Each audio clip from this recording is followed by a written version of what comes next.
कि सदगुरु को क्या पसंद है, अगर हमें कोई गिफ्ट देना है तो हम क्या गिफ्ट दे सकते हैं। तो दास आज सबके चरणों में ये अरदास करना चाहेगा कि हम शुरुआत करें किसी भी एक ऐसी शिक्षा से जो सदगुरु माता जी अनेकों बार हर बार हमें देते हैं अपने प्रवचनों के द्वारा, अपने जीवन के द्वारा। किसी भी एक ऐसे अपने जीवन के पहलू को हर साल अगर हम सदगुरु के बर्थडे पर कि इस साल से अगले साल तक मैंने अपने अंदर ये सुधार किया, और फिर अगले साल जब गिफ्ट देने का मौका आएगा तो फिर मैं एक और ऐसे जीवन में अपनी बात ढूंढूं कि मुझे अब इसका सुधार करना है। तो दास को लगता है कि जिस प्रकार से ये चाह रहे हैं कि एक एक संत का, एक एक मानव का जीवन हो,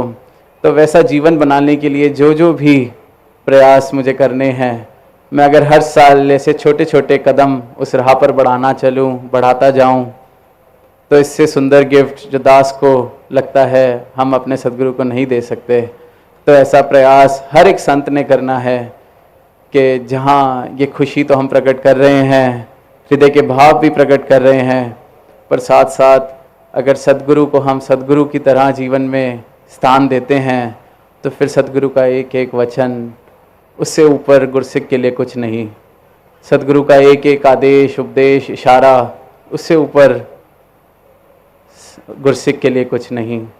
और जैसे कि आज स्टेज के बैकड्रॉप पे भी हरदेव वाणी से जो पंक्तियाँ लिखी हैं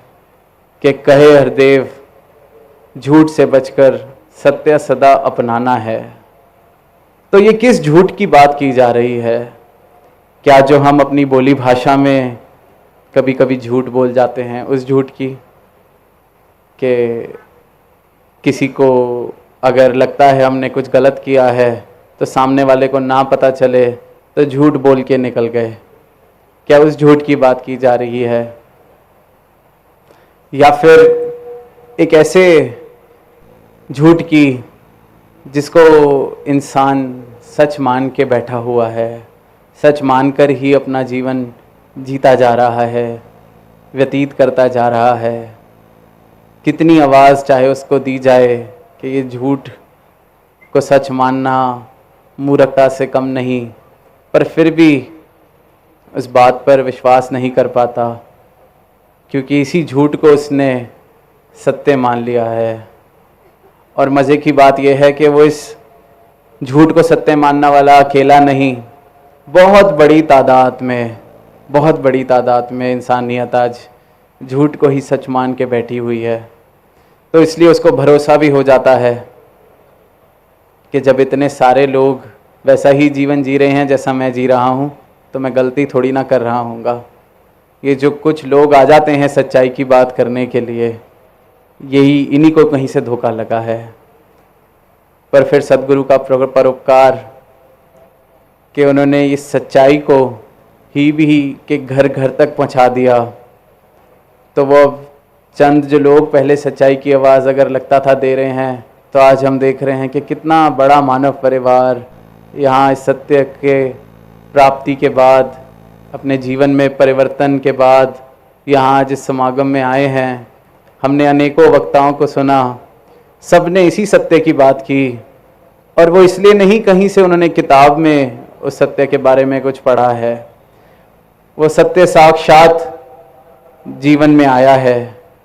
उस सत्य को पाने के बाद उनके जीवन से झूठ का नाता टूटा है, इसलिए आज इस खुले मैदान से वो इस सत्य को पाने की, इस सत्य की प्राप्ति की डंके की चोट पर सारे मानव परिवार को आवाज़ दे रहे हैं। कल भी जब अपने भाव रखने का मौका मिला तो यही बात ख्याल में आई थी कि किस तरह झूठ के साथ रिश्ता इतना पक्का, इतना गहरा हो जाता है कि हम मान ही नहीं पाते कि ये झूठ है। कई बार हम देखते हैं कि किसी को इल्म भी नहीं होता कि मेरे व्यवहार से किसी का दिल दुख रहा है, किसी को अंदाज़ा भी नहीं लगता कि मैं इतना अहंकार में, और मुझसे शायद ऐसी अहंकार की अब बू आने लग गई है कि मेरे आसपास भी कोई टिकना नहीं चाहता, पर उस इंसान को अंदाज़ा ही नहीं। उसको लगता है कि नहीं, मैं तो सबसे विनम्र, मैं तो सबसे प्यारा, मुझसे ज़्यादा तो प्रेम कोई किसी को करता ही नहीं है, और मेरे आने से तो जहाँ मैं जाता हूँ वहाँ खुशियाँ फैल जाती हैं। तो वो अपने इस झूठ को इतना सत्य मान लेता है कि अपने अहंकार से परिचित भी नहीं हो पाता। चाहे लाखों लोग जतन करें, कोशिश करें, प्रेम से समझाने की कोशिश करें, तो उसको लगता है ये शायद सारे मेरे दुश्मन हैं, शायद मुझसे जलते हैं। वो इस तरह से सोचने लग जाएगा, पर अपने झूठ को, जिसके साथ वो इतना गहरा रिश्ता बना चुका है, उसको वही सत्य लगता है। ऐसे ही अनेकों झूठ हैं जिनको इंसान सत्य मान के जी रहा है, और संतों ने, गुरुओं ने, पीरों ने, पैगंबरों ने, और आज जो ये रूप धारण करके सद्गुरु धरा पर हैं, निरंतर एक ही आवाज़ कि ये झूठ को छोड़ो, सत्य को अपना लो। और ये सत्य क्या है? ये सत्य वो सत्य है जो एक अटल सच्चाई है। जिस तरह से कल भी सद्गुरु ने अपने प्रवचनों में कहा, ये कोई ऐसी सच्चाई नहीं कि कुछ घंटों के लिए या कुछ वर्षों के लिए किसी सच्चाई की बात की जा रही है। ये एक अटल सच्चाई जो हर वक्त, हर पल सच है। तो ब्रह्म ज्ञान जिसका जिक्र हम सुन रहे हैं, ये वो ज्ञान है जिसको प्राप्त करने के बाद ऐसा नज़रिया मिल जाता है, ऐसा बोध हो जाता है कि फिर मैं झूठ को और सच को अलग करके देख पाता हूँ। जिस झूठ के साथ मैं एक में खोकर पूरा जीवन जी रहा हूँ, ये ब्रह्म ज्ञान की दात पाने के बाद ये सद्गुरु जब ज्ञान की दृष्टि मुझे बख्शते हैं, तो उसके बाद मैं झूठ को और सच को अलग अलग करके देख पाता हूँ, और फिर झूठ अपने आप छूटता जाता है, बस सच को अपनाने की देर है। तो ऐसे कहीं हमारे जीवन में भी कहीं झूठ तो नहीं है जिनको हम सत्य मान के चल रहे हैं, कहीं ऐसे भ्रम तो नहीं हैं जिनको हमने सत्य मान रखा है।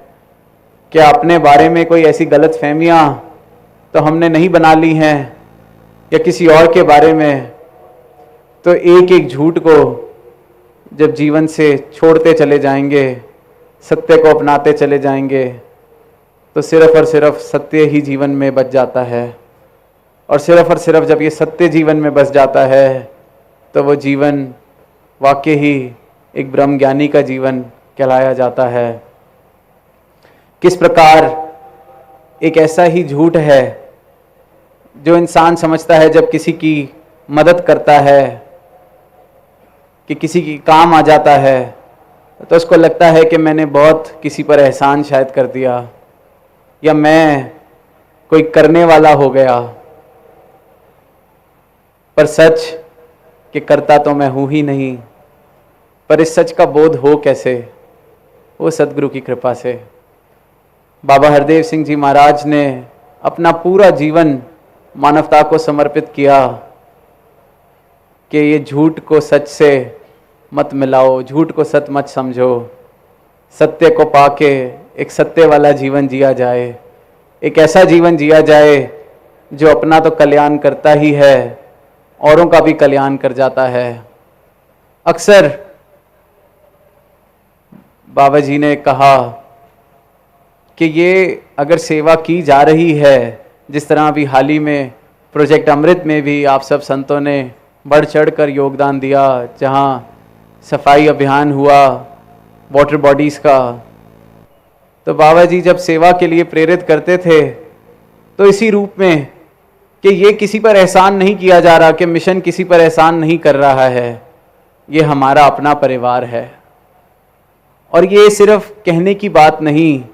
एक एक संत सद्गुरु का इस बात को जीता है अपने जीवन में, क्योंकि उसको जब ये ब्रह्म ज्ञान मिल गया,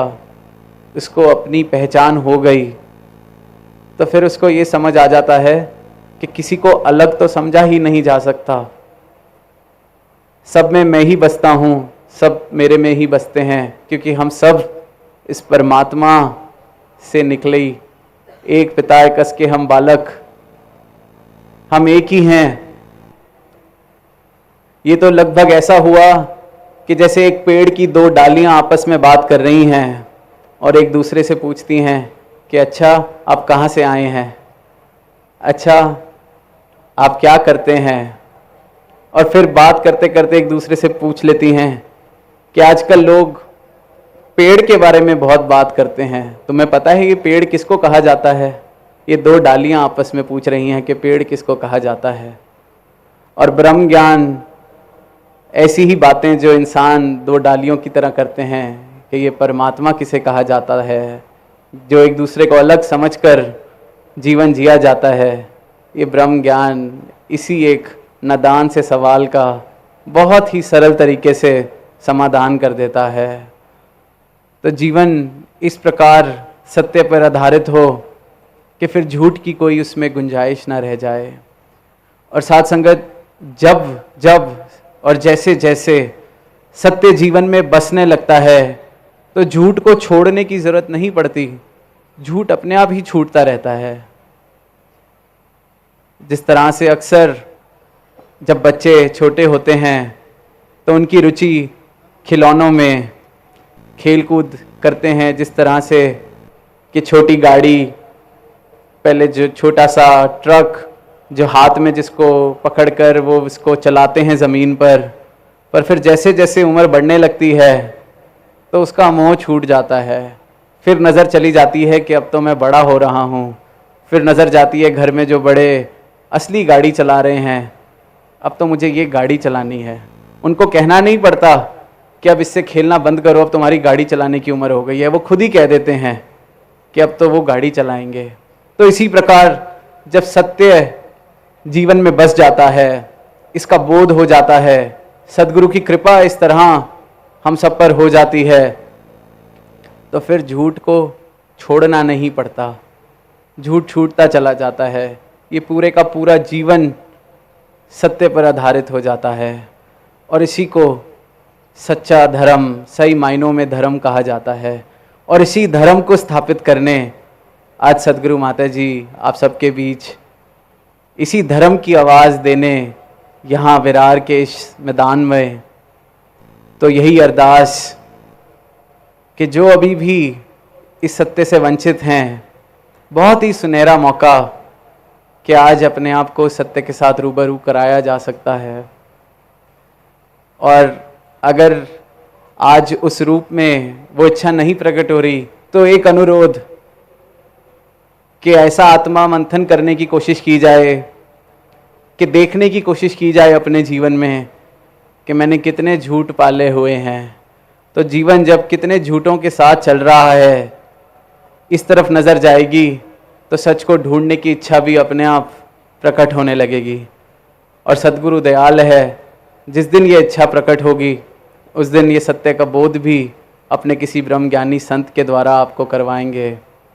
तो अंत में दास अरदास यही करना चाहेगा, जिस प्रकार राजमाता जी के वो सुनहरे बोल कि सुख सारे दुनिया दे पादे सबदी झोली विच, फिर भी मिलाई रखी संतां दी टोली विच। तो साथ में दास एक अरदास और अपने लिए और सारी साथ संगत, सारी मानवता के लिए कि सच्चे पातशाह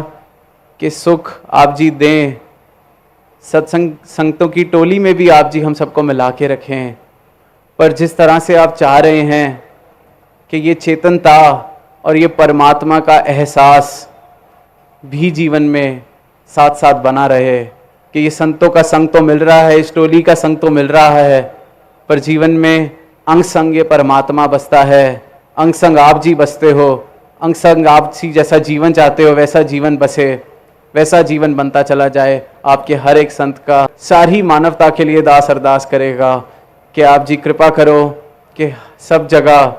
वो जो सरबत का भला, वो वाली भावना कि सबका भला करो भगवान,